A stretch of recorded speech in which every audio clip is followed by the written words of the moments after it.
Hello everyone, आज हम पढ़ेंगे क्लास 5 इंग्लिश का चैप्टर गुलिवर्स ट्रैवल यानी कि गुलिवर की यात्रा। When a person tells the story of his life in his own words, it is called an autobiography। तो जब कोई व्यक्ति अपने खुद की लाइफ की यानी कि अपनी खुद की जिंदगी की कहानी खुद बताता है तो उसे क्या कहते हैं? ऑटोबायोग्राफी कहते हैं। Gulliver a sailor was once caught in the land of giants. तो एक गुलिवर जो सेलर होता है यानी कि जल यात्रा करने वाला होता है, तो वो एक बार एक जमीन में फंस जाता है, एक ऐसी जगह पे फंस जाता है जहाँ पर जाइंट्स यानी कि बड़े-बड़े शैतान रहते हैं। This is how he describe his experience. तो वो इस तरह से इस चैप्टर के द्वारा अपने एक्सपीरियंसेस, अपने अनुभव डिस्क्राइब करता है, वर्णन करता है अपने अनुभवों का। तो इस चैप्टर में हम किसके बारे में पढ़ेंगे? गुलिवर्स ट्रैवल के बारे में पढ़ेंगे। तो एक बार वो कहाँ फंस जाता है? एक ऐसी भूमि, ऐसी जमीन पे जहाँ पर जाइंट्स रहते हैं। तो उन्होंने फिर अपने एक्सपीरियंसेस खुद के शब्दों में कहे हैं। और जब कोई व्यक्ति खुद की लाइफ के बारे में खुद अपने शब्दों में बोलता है तो उसको हम कहते हैं ऑटोबायोग्राफी। तो स्टार्ट करते हैं chapter. On the 16th of June 1730 we discovered land. तो जो गुलिवर हैं वो इसमें कह रहे हैं कि 16 जून 1730 को हमने एक जमीन का पता किया या हमें कुछ जमीन मिली। Our captain sent a dozen men with vessels for water। तो हमारे जो कैप्टन थे उन्होंने लगभग 1 दर्जन आदमी यानी कि 12 आदमी बर्तन लेके पानी के लिए भेजे। If any could be found, अगर कहीं पर भी पानी मिल जाए तो उन्होंने बोला कि पानी लेके आओ। When we came to land, we saw no river or spring nor any inhabitants। तो जब हम जमीन पर आए तो हमें ना कहीं नदी मिली, ना कहीं झरना मिला और ना ही कोई इनहिबिटेंट्स मिले, यानी कि वहां पर कोई रहने वाले भी नहीं मिले। I went on to explore. फिर मैं खोज करने लगा या जानने की मैंने कोशिश की। The country was barren and rocky. अब जो वो जहाँ हम गए थे, जो देश था वो बैरन यानी कि बंजर था और पथरीला था, रॉकी था। I turn back to join the crew. तो फिर मैंने ज्वाइन किया वापस क्रू को, अपने समूह को, अपने दल को। Only to see them getting into the boat and rowing for life to get to the ship. तो मैंने देखा कि वो क्या कर रहे थे, नाव पर चढ़ रहे थे और नाव को धक्का दे रहे थे ताकि जो शिप है वो आगे चले।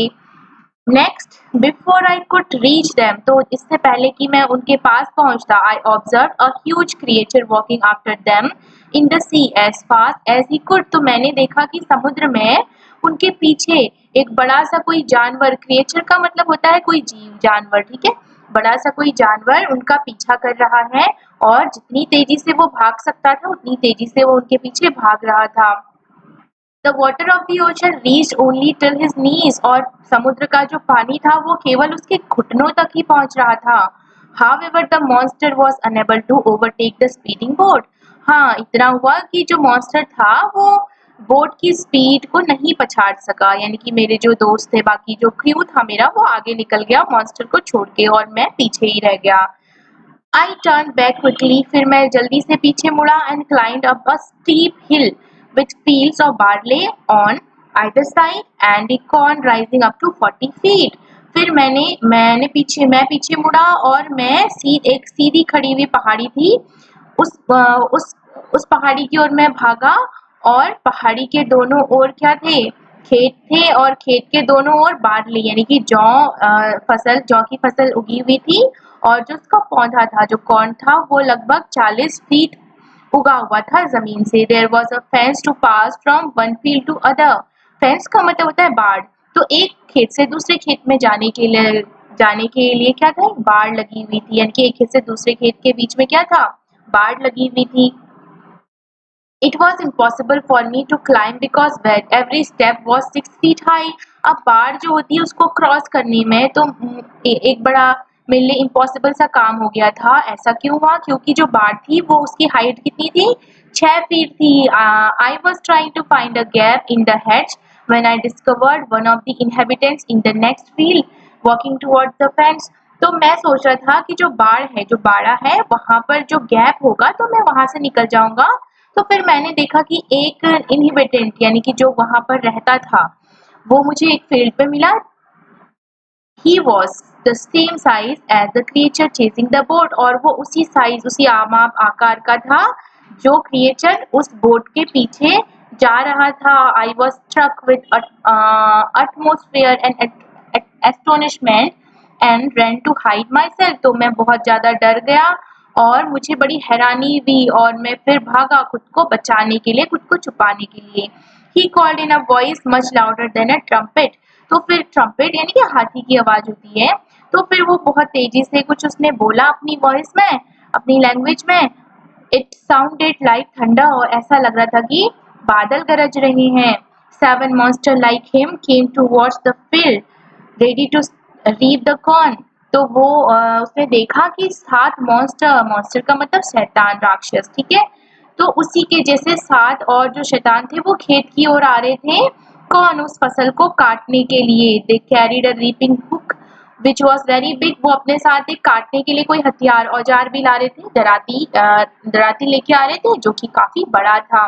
When one of the reapers approached where I lay hidden, I screamed as loud as I could। फिर क्या हुआ? जहाँ पर मैं छुपा हुआ था वहां पर एक रीपर, एक शैतान आ गया। वहां पे रीपर का मतलब होता है यहाँ पे जो काटने वाला होता है, लेकिन वो काटने वाला शैतान, उसने जो इस कहानी का ऑथर है उसने शैतान ही लिया, बोला है उनके लिए, तो वो शैतान कहेंगे हम।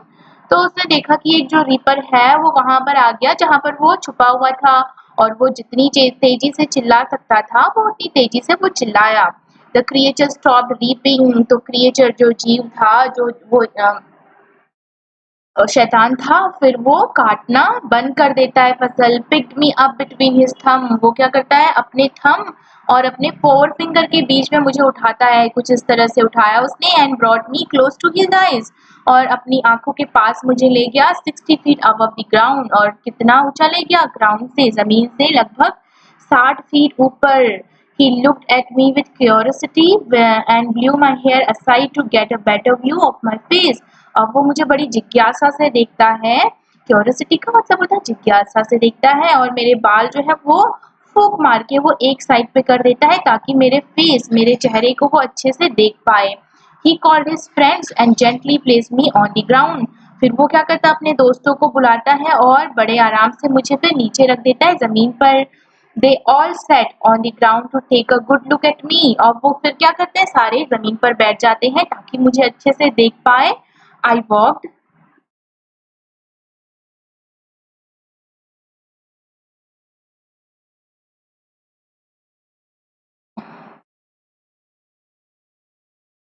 हाँ, नेक्स्ट यहाँ से है पेज। I walked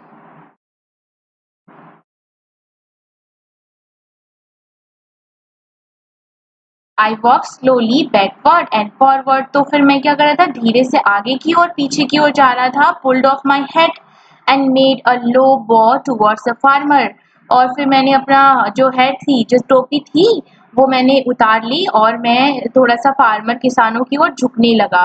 यानी कि उनको थोड़ा सा रिस्पेक्ट दिखाने लगा कि क्या पता थोड़ा मैं इनसे झुकूंगा तो ये मुझे, इनके आगे झुकूंगा तो ये मुझे छोड़ देंगे। I try to speak to them loudly in several languages. तो मैंने उनसे बहुत सारी लैंग्वेजेस में जोर जोर से बात करने की कोशिश की। Each time I did so the farmer who picked me up held his ear very close to me but in vain. तो जितनी बार मैं बोलता था उनके सामने कुछ भी, तो फार्मर मुझे उठाता था और अब मुझे अपने कानों के बहुत पास ले जाता था, लेकिन सब बेकार हो गया। यानी कि उन्होंने कुछ भी नहीं सुना या वो कुछ भी नहीं समझ पाए। The farmer took me to his house. तो फिर जो किसान थे वो मुझे अपने घर ले गए and place me at some distance on the dining table which was 30 feet high from the floor. फिर मुझे कहाँ पर रख दिया? डाइनिंग टेबल पर रख दिया जो जमीन से 30 फीट ऊपर था। Dinner was broad for the farmer in a dish which was 10 feet in diameter. फिर उस किसान के लिए डिनर, रात का खाना लाया गया और dish which was 10 feet in diameter. तो वो जो बर्तन था वो कितने आकार का था, कितने डायमीटर का था? 10 फीट का था उसका diameter. The farmer's wife crumbled some bread and placed it before me. फिर जो किसान की वाइफ होती है वो क्या करती है? रोटी के कुछ टुकड़े तोड़ती हैं और मेरे सामने रख देती हैं। In the middle of the dinner I heard a noise behind me. तो जब हम खाना खा रहे थे, रात का खाना जब हम खा रहे थे, डिनर कर रहे थे, तो मैंने एक आवाज सुनी मेरे पीछे से। It was the purring of a cat that was 10 times larger than an ox. तो ये किसकी आवाज थी? बिल्ली के म्याऊं म्याऊं करने की आवाज थी। जो बिल्ली एक बैल से लगभग 10 गुना ज्यादा बड़ी थी। The farmer's wife was stroking him, और किसान की जो वाइफ थी उसे मार रही थी। Then entered the farmer's 1-year-old son in the arms of a lady. फिर एक लेडी, एक औरत जो है, उस किसान के 1 साल के बेटे को लेके आती है अपने गोदी में पकड़ के। On seeing me the child grabbed me from the table and put my head into his mouth। तो मुझे देखकर जो किसान का 1 साल का बेटा था वो मुझे अचानक से उठाता है और मुझे अपने मुंह में डालने की, मेरे सिर को अपने मुंह में डालने की कोशिश करता है। I shouted so loudly that the baby dropped me। तो मैं इतनी जोर से चिल्लाया कि बच्चे ने मुझे नीचे फेंक दिया या नीचे रख दिया। I would have broken my neck if the mother had not held her apron under me। तो वो जो बच्चा था उसने मुझे इतने जोर से नीचे फेंका कि अगर उसकी मम्मा ने अपना जो एप्रॉन, जो स्कार्फ था, वो मेरे नीचे नहीं रखा होता तो मेरी गर्दन जो थी जरूर टूट जाती। Later she put me on her own bed and covered me with a clean white handkerchief. फिर क्या हुआ, वो मुझे अपने बिस्तर में ले गई और मुझे ढक दिया, एक रुमाल से हैंडकरचीफ उड़ा दिया मुझे। I slept dreaming of my home. फिर मैं अपने घर के बारे में सोचने लगा। My wife and my children, मैं अपनी वाइफ के बारे में सोचने लगा और मेरे बच्चों के बारे में सोचने लगा। Adapted from Jonathan Swift Gulliver's travels. तो ये लिया गया है जोनाथन स्विफ्ट की गुलिवर्स ट्रैवल, एक कोई बुक है, तो उससे ली गई है छोटी सी स्टोरी। और ये स्टोरी किसकी थी? गुलिवर की, जो कहीं यात्रा पे जाते हैं, वहाँ वो भटक जाते हैं ऐसी जगह पे जहाँ पे बहुत सारे जाइंट्स होते हैं, शैतान होते हैं, बड़े बड़े लोग होते हैं। तो इस स्टोरी में हमने क्या क्या नए वर्ड्स पढ़े? नए वर्ड्स है बिलोइंग। बिलोइंग का मतलब होता है वेरी लाउड नॉइज, बहुत जोर जोर की आवाज या शोर शराबा। इनहिबिटेंट्स का मतलब होता है एक्यूपेंट्स, जो किसी जमीन पे रहते हैं उसको इनहिबिटेंट्स कहते हैं। किसी पर्टिकुलर जमीन पर जो रहेंगे उसको इनहिबिटेंट कहेंगे। बैरन का मतलब होता है लैंड विथ नो वेजिटेशन, यानी कि बंजर भूमि। एस्टोनिशमेंट का मतलब होता है ग्रेटली सरप्राइज, हैरान हो जाना। क्रम्बल्ड का मतलब होता है ब्रोकन इनटू पीसेस, टुकड़े। ग्रैब का मतलब पिक सडनली, अचानक से उठाना। तो ये स्टोरी थी गुलिवर की, और हमने देखा कि गुलिवर जो है कैसे वो कहीं जगह, नई जगह पे खो जाते हैं और वहां पर उनको बहुत सारे जाइंट्स मिल जाते हैं। और वो जाइंट्स क्या करते हैं, फिर उनको अपने घर ले जाते हैं और उनका जो बच्चा होता है कोई खाने की चीज समझता है और अपने मुंह में डाल देता है, और जो गुलिवर है वो बड़ी जोर से चिल्लाते हैं तो बच्चा उसको फेंक देता है नीचे। फिर क्या होता है, बच्चे की मम्मा जो होती है वो अपना स्कार्फ नीचे रख देती है, तो इस तरह से गुलिवर का जो नेक है, जो गर्दन है उसकी टूटने से बच जाती है, फिर वो अपने पास में रखती है। तो ये चैप्टर हमारा कंप्लीट हो गया है। इससे आगे हम नेक्स्ट वीडियो में पढ़ेंगे। Thank you.